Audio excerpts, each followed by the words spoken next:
In a society in which women are largely expected to follow tradition, this woman appears to be living her dream. She's successful with a career as a distinguished lecturer in international relations at one of Bangladesh's most prestigious institutions, Jahangir University. But for 30-year-old Noreen Tabassum and many women like her, all is not as it seems. It began happening in 2008. It is sexual harassment, and it began, she says, with her boss at the university, Dr. Abdullahil Kafi, chairman of her department. Dr. Kafi would say, if you fail to satisfy my needs, you will not be able to get a permanent contract. As of now, it is still not permanent. He even inferred that I would have to engage in sexual favors.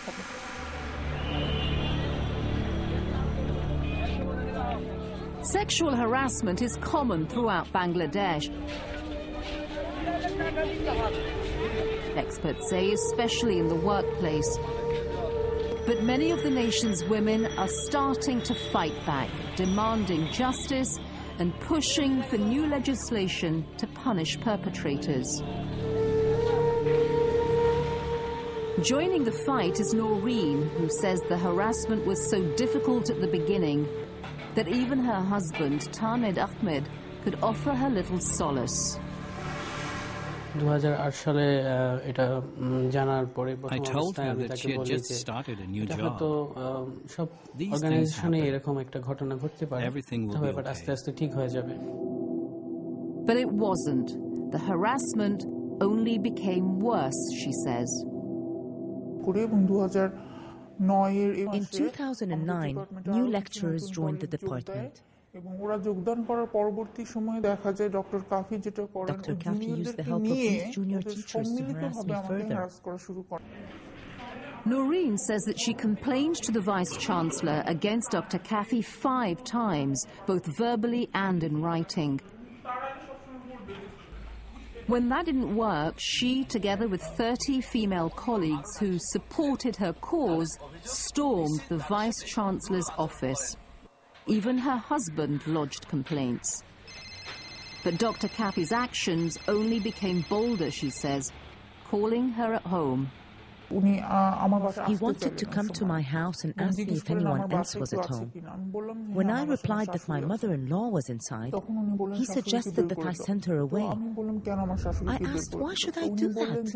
And he said, if you don't send her away, how will we be alone? The calls continued. Another time he called to say that his wife wasn't at home. He said that he really wanted to have sex with his wife. He called me just to say that. She says he even questioned why she had no children. Life, Noreen says, was unbearable. Her husband became increasingly concerned for her well-being. It was difficult for me. I became very upset with my husband and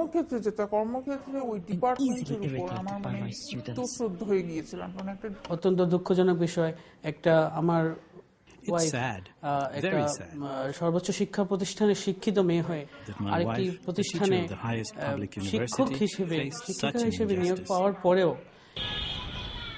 I think there's a real problem in terms of repression of sexuality, I think, for both men and women. Sarah Hossain is a prominent human rights lawyer in Bangladesh. Women's sexuality is very, very strictly policed and controlled. And women are seen as sort of prey for sexual attacks. And she says there are no existing laws in Bangladesh's constitution safeguarding them. Something she and local women's groups find unacceptable as they push for a legal framework to protect victims.